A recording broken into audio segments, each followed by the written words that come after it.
Hey, what's going on? Welcome to the Doug Show. And in this episode, I'm going to answer a few questions from listeners. So one of them is going to be about using other affiliate programs. One's about hiring on Upwork for writing and potentially other jobs as well. And then guest posting. So shout out to the folks that send me emails, feedback@doug.show. Anyone can send me those emails, and it's a great way for me to get ideas.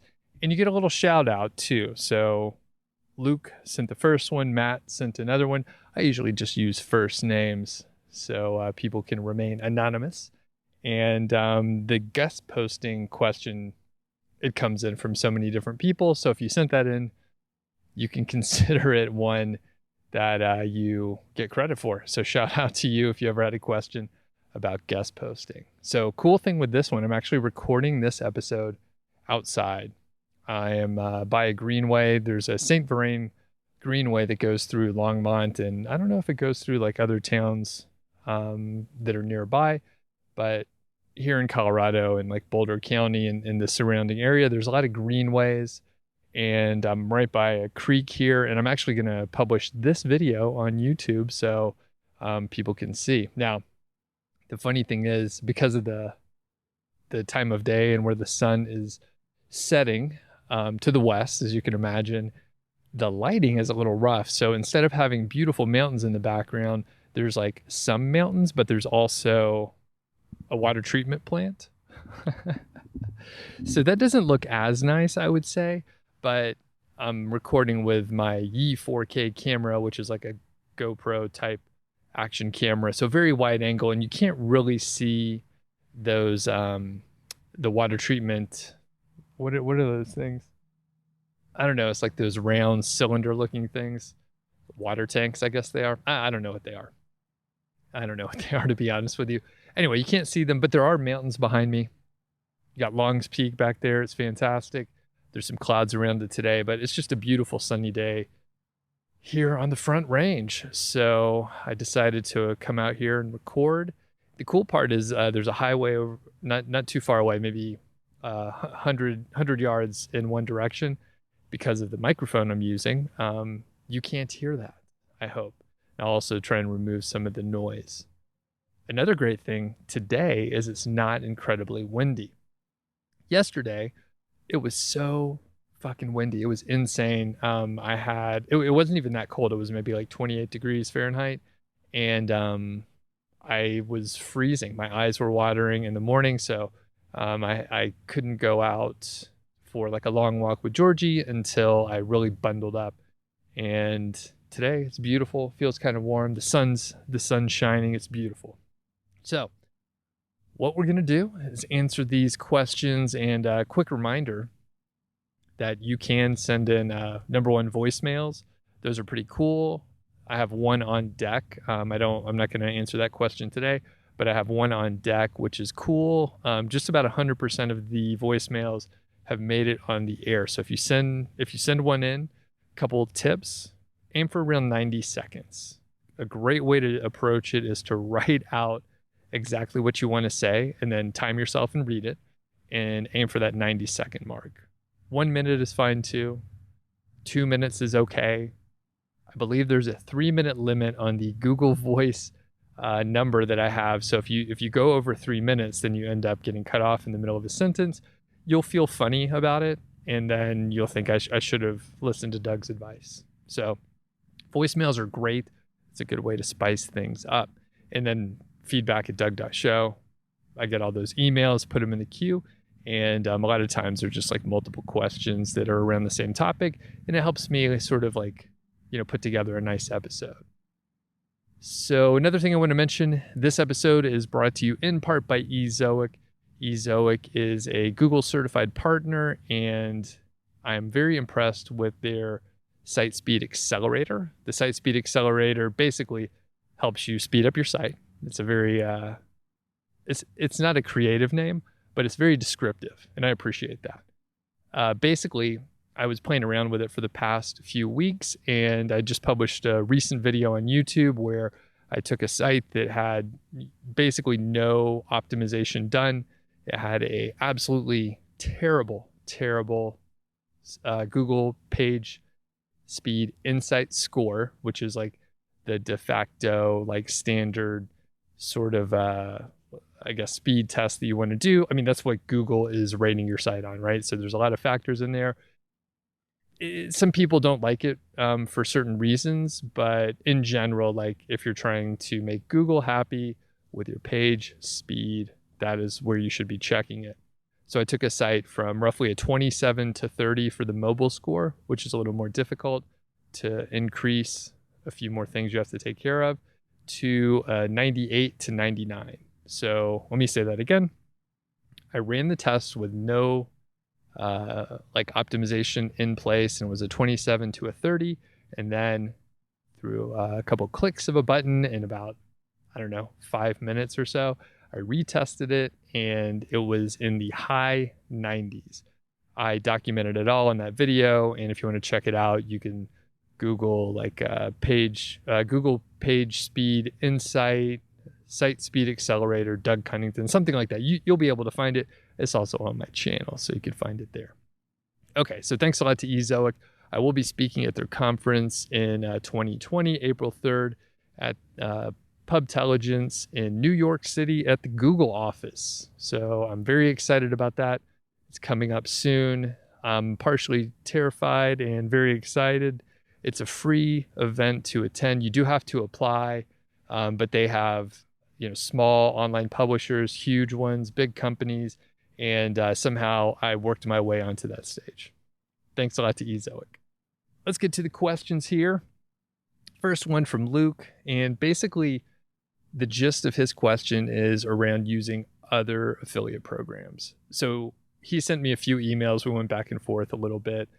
Basically, he was like, well, Amazon Associates only pays roughly 1 to 10% for a commission rate. But when I look at ShareSale, when I look at Commission Junction, if that's still around, or ClickBank, many other programs seem to pay a higher amount. Maybe it's 12%, maybe it's 25%. If it's an info type product, it could be like 50%. A lot of software products will pay 50%. Or if there's some sophisticated funnel behind it, you may get a pretty huge commission rate. So he was like, why would I even waste my time with Amazon? It's a good question. I get it all the time, because when you just look at the pure facts, it looks like all the other affiliate programs are more profitable, and why waste your time with Amazon? From my standpoint, Amazon converts a lot better. For example, I buy most of the things that I order online from Amazon. I have Amazon Prime. I know my family members do too. So like my parents, my in-laws, both of my sisters, my two brother-in-laws as well, and just basically everyone seems to have Amazon Prime. People buy a ton of stuff on Amazon. The friction to actually make the purchase is very low. So that's number one. People will convert on Amazon. If you can just get them over to Amazon, they're probably going to buy something. Even if it's not the thing that you were providing a review on, there's a high likelihood that they're going to buy something over there. I oftentimes have something just sitting in my cart because I'm thinking, hey, I'm going to order something. I just ordered like some new, it's like watch batteries for some small electronics that I have. And I ordered some, I put them in my basket. I did not order them. So they're sitting in my shopping cart, and I'm like, I need to get something else, but I can't remember what it is. I'll just order it later today. And then I remembered what it was. I think I actually Googled some like review type site or term, and then ended up clicking through the affiliate link, buying the product. And I mean, I know exactly how the affiliate model works. And the point is, people will buy a lot of stuff on Amazon. So no, that's number one. And I'm mixing a couple, so I'll number them. Number one, people buy stuff on Amazon. The friction is lower. So the conversion rate on Amazon is going to be higher. So for example, and I'm just making up numbers, just random numbers. Basically, if someone lands on Amazon and they're interested in a product, right? They got there based on some review that you put out there, you may have, say, 1% of the people actually go and purchase that thing, which is low. Actually, let's say 5%. So 5 out of 100 people that make it over to Amazon via your link are going to buy something. So 5 out of 100. And that's a decent conversion rate. If it's some other program, if it's some other, like, let's say it's a random site, people have never ordered anything from there before, they're going to have to create an account, they're going to have to put in their credit card information. There's like 5 more steps. Even if it's straightforward, there's like 5 more steps they have to deal with. And just that little bit may deter them from actually making the purchase. Where on Amazon, it may be a 1 click. So the conversion rate is going to be higher. The conversion rate is going to be much higher for Amazon. Point number 2, people will probably buy, not always, but a lot of times people buy multiple things in the same order. So once I'm on Amazon, even though I have Prime, I don't have to pay extra for shipping. I oftentimes will try to group an order together with multiple products if I know I have to order multiple things from Amazon. I'm not sure why. Maybe it's a holdover from back in the day when we used to have to pay for shipping, which for other affiliate programs, they may actually charge for shipping. For example, I've ordered some, I think it was like pictures. It was like framed pictures or something like that. I sent, it was Shutterfly, right? So I sent stuff to Shutterfly, my images, ordered something. I had to pay for shipping. They don't have free shipping or whatever I was doing. They didn't have free shipping. I couldn't find a promo code. So I had to pay for shipping. So that's another friction point. And I believe just the fact that people will buy multiple things in the same order, huge selling point. So overall, those are 3 main reasons. And I think the other is there's such a wide range of products that you can offer from Amazon.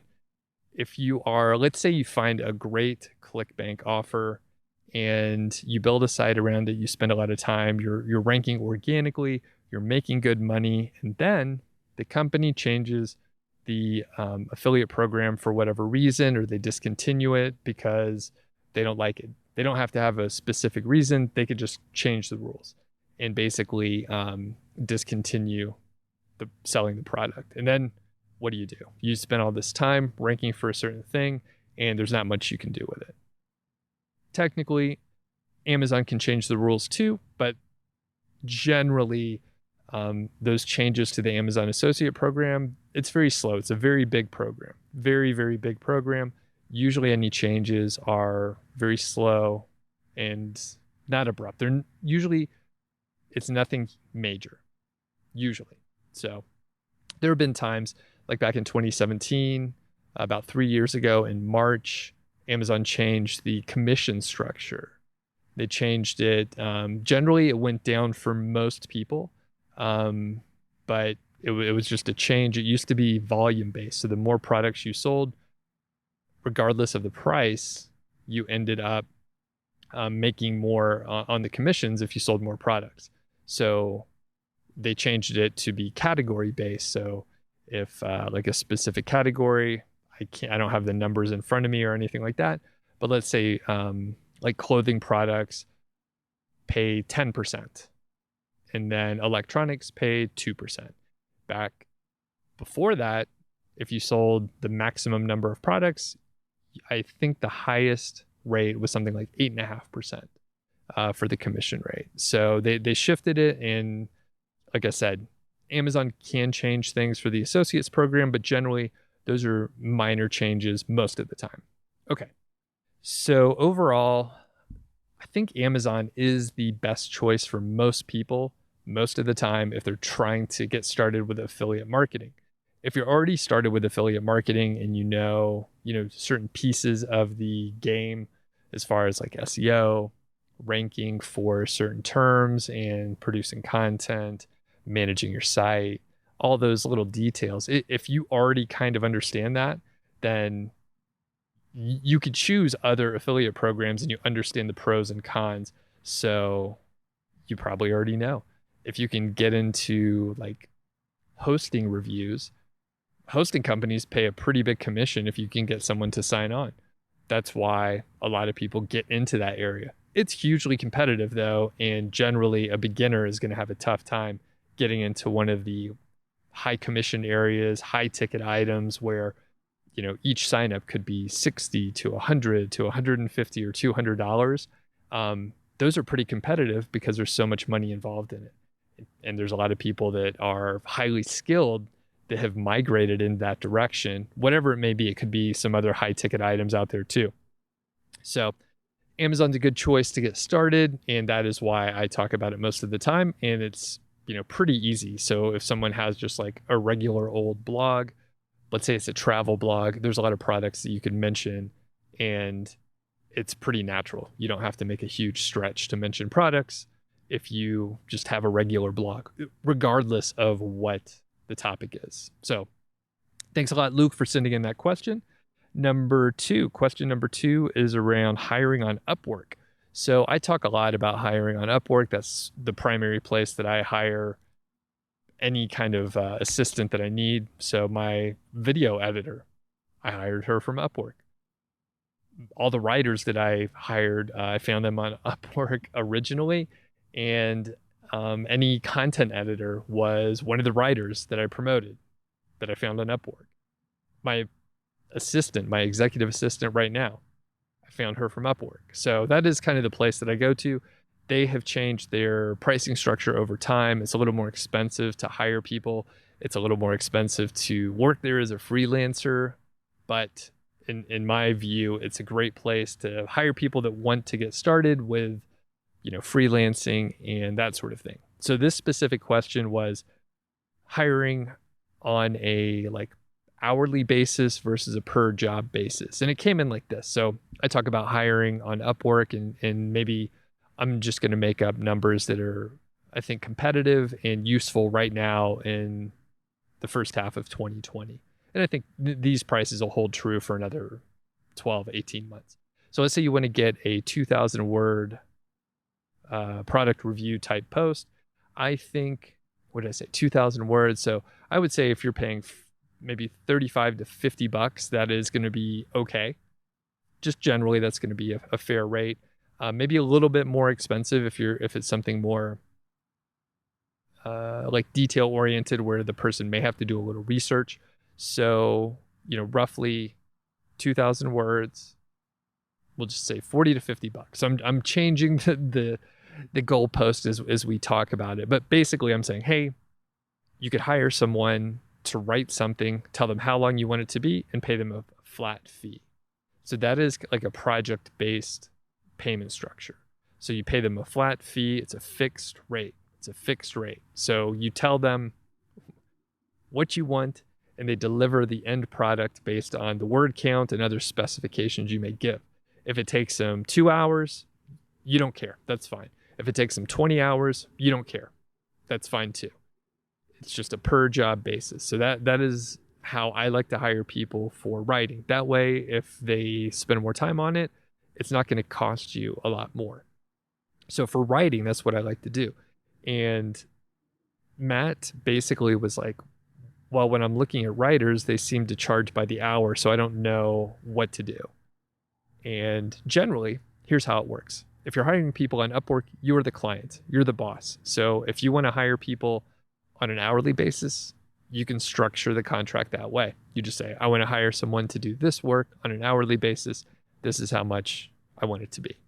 Or if you want to structure it on a project basis, a flat fixed fee basis, then you could just say, I'm going to spend $50 and here's the specs that I want. And if it takes you a short amount of time, that's great. If it takes you longer, I don't care. That is totally up to you. You are the client and you enter this agreement. Now, the cool thing with Upwork, because it sounds like you haven't used it too much, Matt. The cool thing with Upwork is you get a little protection on both sides, whether you are the client or if you are the freelancer. So the money goes into an escrow account that is managed by Upwork. And the money is not released to the freelancer until you approve the work. So you have a little protection. They have protection in that they know that you're good for the money. you've already paid it. You pay it ahead of time, but it's not released to the freelancer yet. Quick note, I mentioned content manager. So one of the biggest, I guess, upgrades and it allowed me to scale to hiring a content manager. That's what I'm trying to say. So hiring a content manager / editor allowed me to publish a lot more content faster. Before that, I was publishing the content and editing and formatting and doing all the management on my own, all that stuff inside WordPress. It just took me a really long time, and I just needed to stop doing it. I realized that that was the huge bottleneck, and I hired a writer. She did a wonderful job. We had a good rapport, and I asked her if she wanted to do something a little more interesting, editing, content management, and not as much writing, which they usually like the variety. No one's turned me down, by the way. If you ask them if they want to do something a little different and they've been writing for many months, they probably want to do something a little different. It's a little bit different work, and it's still in the same area in that it's, content creation and editing, and usually they have good writing chops and they appreciate the editing part. So for a gig like that, I thought it would be more fair to the freelancer if I paid them on an hourly basis. So I decided, hey, I'm going to pay on an hourly basis, and $10 an hour seemed competitive. So that was great for them, and they accepted the job. I hired, I think, 3 or 4 other people to do similar work, and I've paid $10 to $20 per hour. All the people were based in the US, and they did a great job. Again, hourly basis. The reason why it makes sense for an editor / content manager to be paid hourly versus, the writer getting paid that fixed fee, the editing and the content management can take different amounts of time. So if the writer kicks ass, then maybe the editing is pretty easy. They can fly through it. The formatting is straightforward, and maybe it takes the content manager 15 minutes to format and add links and just generally process that piece of content. So that totally makes sense to me. And some other pieces of content, maybe they suck. Maybe they have to edit it pretty hard. Maybe it's just generally longer, right? So sometimes I have content that's 1,000 words. Other times content maybe 5,000 words. That's going to take longer, even if it's well written. There's no misspelled words. The grammar is tight. So in that way, I was like, what's the most fair way? The fairest way? I don't know. Fairest, yeah. What's the fairest way that we can arrange this? And in that specific case, I pay hourly. My video editor, I pay her hourly, right? My videos are various links, various links. Got a fat tongue here late in the day. So yeah, basically those kind of tasks where it can be a variable amount of time and it's not really project based. In my opinion, paying hourly is a better way to do it. Let's say all my videos are created equal. They're not. Let's say all the videos are created equal, and in that case, perhaps, right? Maybe it makes sense to just pay a flat fee. And that's how, there are many service-based businesses that are, I guess, arranged that way.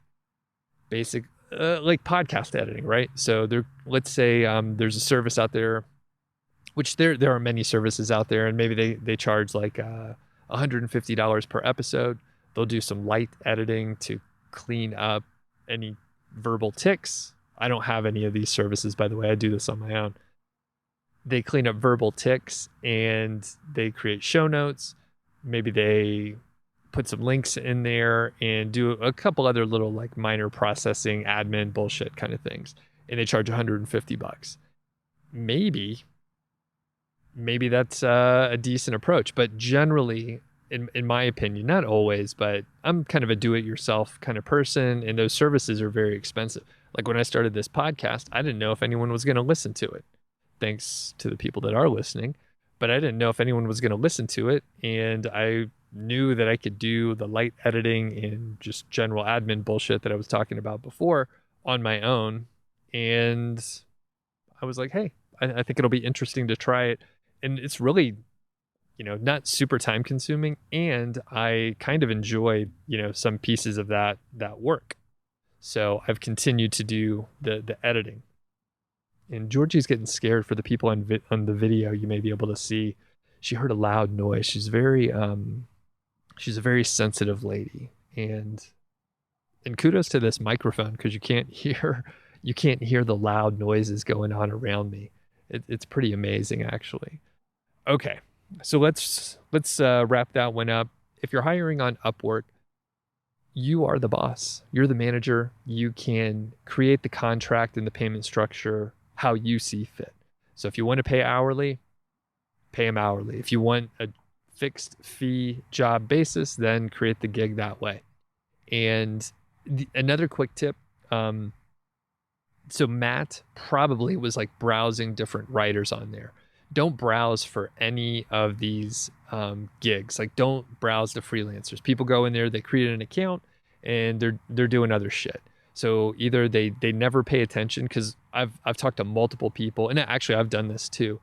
You go in there, you spend hours, you spend multiple days, multiple hours filtering and looking at all these different freelancers, and then you send them messages. No one sends you any message back, and you're like, I just wasted so much fucking time. Upwork doesn't work.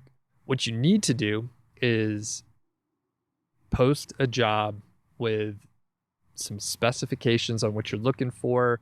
You can classify it so that the right people, the right freelancers will see it. And then people that are looking for jobs at the time that you are hiring will see it, and you will probably get some bites then. The big problem is timing. So if you're just browsing for freelancers, they may not be looking for a gig at that time.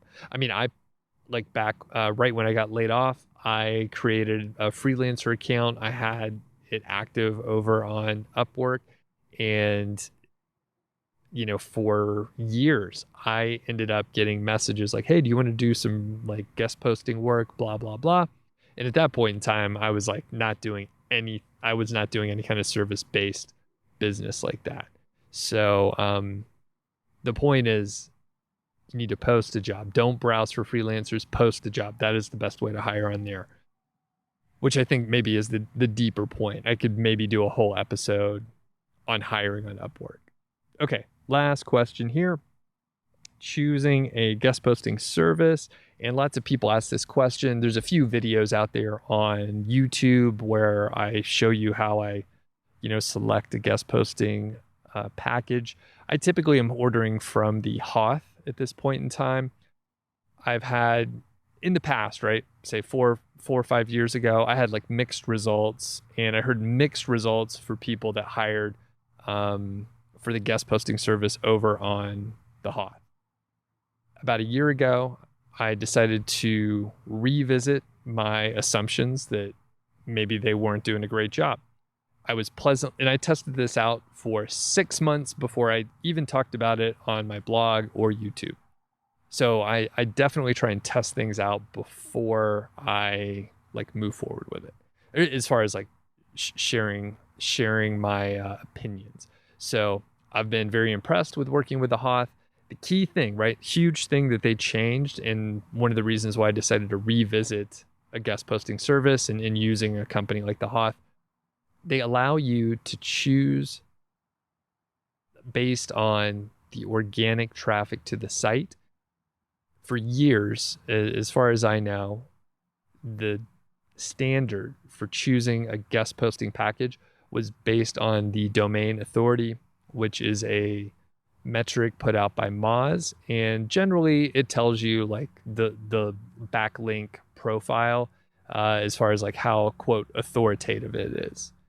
The problem with that is it can be manipulated pretty easily. I mean, like readily, very easily. And that's the thing that happened. I would, again, a few years ago, not with the Hoth, but I was testing out a guest posting service. I won't mention which one. And basically the metrics were fucking great. It was like a DA60 and they had a bunch of links. And then when I looked over on Ahrefs, I saw that they got like 400 links. Planes flying over, great. Basically, that specific website got like 400 links in like the last 3 months. And when you look at the graph on like the link profile and the number of links over time, it was like pretty flat for, I don't know, say 2 years. And then it like jumped up by a huge amount just before I ended up ordering the guest post. So the DA in any other metrics can generally be manipulated because those are usually a snapshot, a numerical value based on the number of backlinks and the general quality of those backlinks, which they can be manipulated. The cool thing that the Hoth has done and some other services have followed suit is you can pick based on the organic traffic. You can check the organic traffic on third-party tools like Ahrefs, KW Finder, SEMrush. SEMrush is really great for that kind of stuff. And you can see, hey, this website is ranking for 30 keywords. They're clearly getting some traffic. I can see that people share the content. Like you could verify the site's getting organic traffic from Google. The theory is, to tie this back, is Google probably likes the site if they are ranking the site for keywords and sending traffic to the site. Google likes it. If they're ranking it, Google likes it. The backlinks we want should be coming from sites that Google likes. So through that just little change, allowing people to, pick the guest posting package based on whether or not the site gets organic traffic, that little tweak like changed everything. So the links that I've been getting, the guest posts that I see out there are fantastic. I've been really impressed with the quality of the sites. You can check out like blog posts and see people are commenting. Like there's a real community around some of these sites. So depending on your niche, I mean, your mileage may vary, but I've found it to be like very effective. Now, the caveat, right? If you're strapped for cash and you don't have the budget to pay for guest posting, then you're going to have to do it on your own. Guest posting either takes a lot of time if you're doing it on your own, or it's going to be quite expensive if you're hiring a company to do it. There's no way around it. It's a time-consuming process. So if you're not doing it, someone else has to spend a lot of time on it, and it's going to be expensive. So, I mean, if you are strapped for cash, I would say, try to do some on your own.